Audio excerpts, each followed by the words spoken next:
que se come na Páscoa em Portugal? No episódio de hoje, espero deixar-te com água na boca.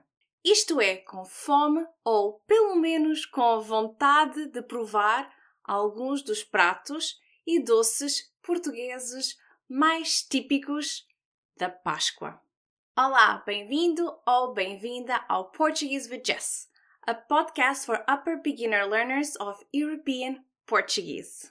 I'm Jess, and in today's episode, I'm going to talk about the most iconic Portuguese Easter dishes and sweets. I would like to remind you that each episode of this podcast comes with a free study guide that includes a side-by-side Portuguese-English transcript and translation, a topic-based vocabulary list, flashcards, and a short comprehension exercise. Now, let's begin. Bora lá começar. Eu adoro quando os meus alunos me fazem esta pergunta. O que é que se come na Páscoa em Portugal? Adoro porque é um tópico que abrange tradição, cultura, história e, claro, comida. Como bom garfo que sou, não podia deixar escapar esta oportunidade para falar sobre a comida que se costuma comer na Páscoa em Portugal.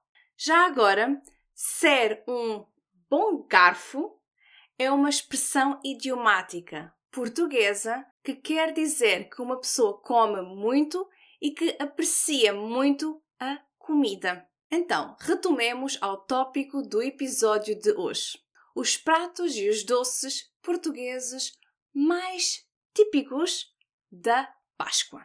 Segundo a tradição cristã, a Quaresma começa na quarta-feira de cinzas e termina na quinta-feira santa. Durante este período, alguns portugueses seguem costumes como o de comer peixe em vez de carne às sextas-feiras, como forma de penitência e de honrar o sacrifício de Cristo. Já na Sexta-feira Santa, os mais devotos fazem jejum. É por causa destes costumes cristãos que em Portugal muitas pessoas consomem mais bacalhau nesta altura do ano. Antigamente, durante a Quaresma, só se comia peixe.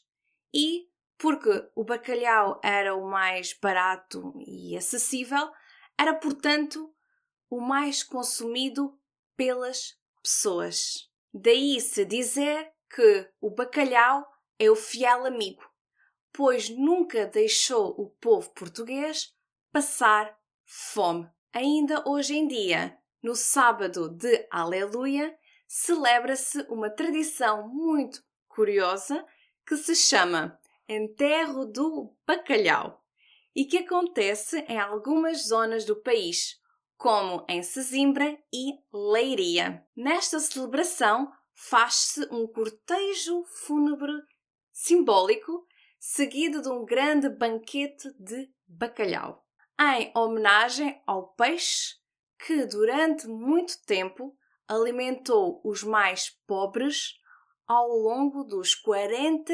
dias da Quaresma. Já no domingo de Páscoa, consoante a região do país, come-se cordeiro, anho, borrego ou cabrito. Cordeiro e anho são o mesmo animal e normalmente são bebês com até 6 meses de idade. O borrego é um cordeiro com idade entre os 6 meses e 1 ano e o cabrito é a cria da cabra, que normalmente é consumido antes de completar 1 ano de idade.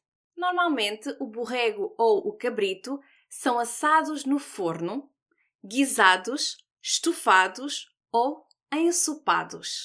Um prato tradicional da Páscoa da região do sul do país, nomeadamente do Alentejo, e que é provavelmente de origem árabe, é o ensopado de borrego. O ensopado de borrego é um prato que leva pedaços de borrego, preferencialmente com osso, cebola, alho, tomate, pimentão doce, batata, pão caseiro ou rústico, vinho branco, azeite, hortelã, sal e pimenta. Outro prato típico bastante popular é a chanfana, originária do centro de Portugal. Este prato de cabrito ou borrego é confeccionado num tacho de barro e vai ao forno durante várias horas. Para além dos pedaços de carne, leva vinho,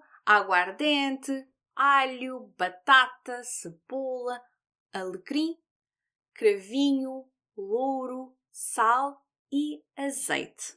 Contudo, cabrito ou borrego assado no forno é que é o prato mais simples de fazer e o que mais costuma ser feito para o almoço de Páscoa em todo o país.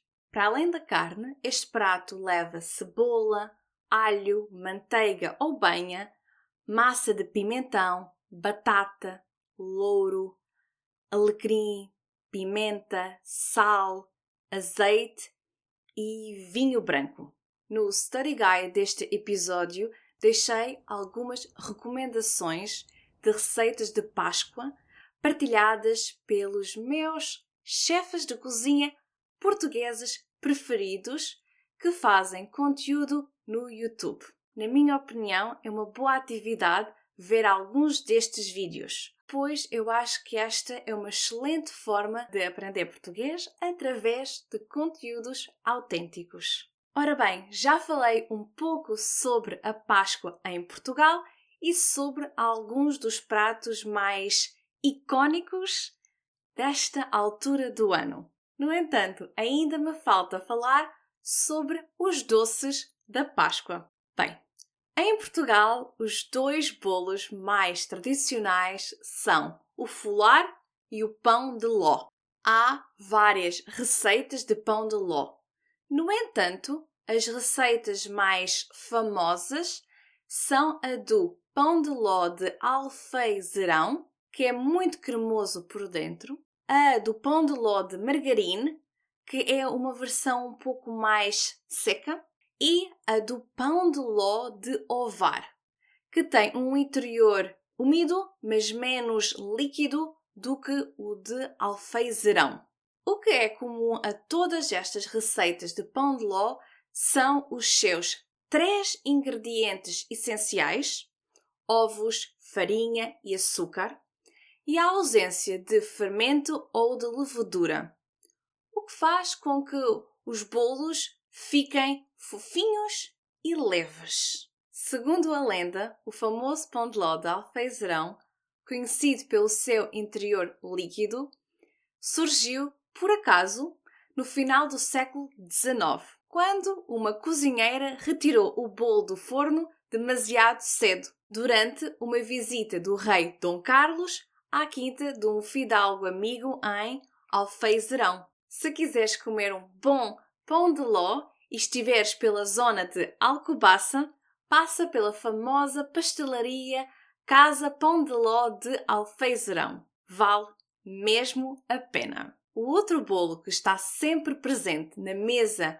do almoço de Páscoa de todos os portugueses é o fular. E este também tem várias versões.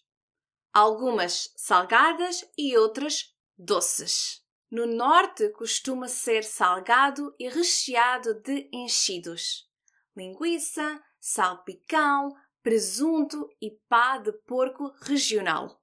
As duas versões mais conhecidas do fular salgado são a do fular de Chaves e a do fular de Valpaços.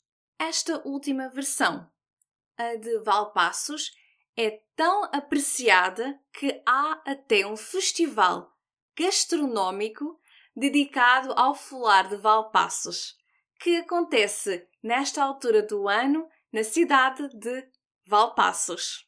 Já no centro e no sul, as receitas de fular costumam ser doces. O fular doce é feito com massa macia, enriquecida com ovos, manteiga, açúcar e especiarias. Os folares mais conhecidos são o folar de Olhão, que leva muita canela e açúcar, camada sobre camada. E o folar de Páscoa tradicional, que leva erva doce e um ovo cozido no topo. Para além destas delícias, há também quem faça a receita alentejana encharcada de ovos, ou a regueifa doce, que é outro dos clássicos da Páscoa. Nesta altura do ano é também comum as pessoas comprarem e oferecerem umas às outras amêndoas coloridas cobertas de açúcar ou chocolate e ovos da Páscoa de chocolate. Pois ainda hoje em dia, muitas famílias portuguesas, por tradição, oferecem algo doce aos afilhados, familiares mais jovens, amigos e até a vizinhos. Quando eu era pequena, nesta altura do ano, na Páscoa, eu sempre recebia amêndoas cobertas de chocolate da minha vizinha velhota, a Dona Glória. E pronto, é assim que chegamos ao fim de mais um episódio do Portuguese with Jess podcast. Agora conta-me, já provaste ou fizeste alguns dos pratos e doces que eu mencionei? Se ainda não provaste nenhum, qual é que gostavas de experimentar em primeiro lugar? E porquê? Muito obrigada por teres assistido a este episódio. If this episode helped you learn vocabulary related to Páscoa, Easter in Portugal, and you want to start using some of the new words and expressions you have learned, you can leave a comment and share your thoughts about Portuguese Easter food and a bit about what you eat on Easter Sunday. Don't forget to subscribe if you haven't already or to share the podcast with other learners of European Portuguese who want to improve their listening comprehension skills. Vemo-nos para a semana, fica bem e boa Páscoa!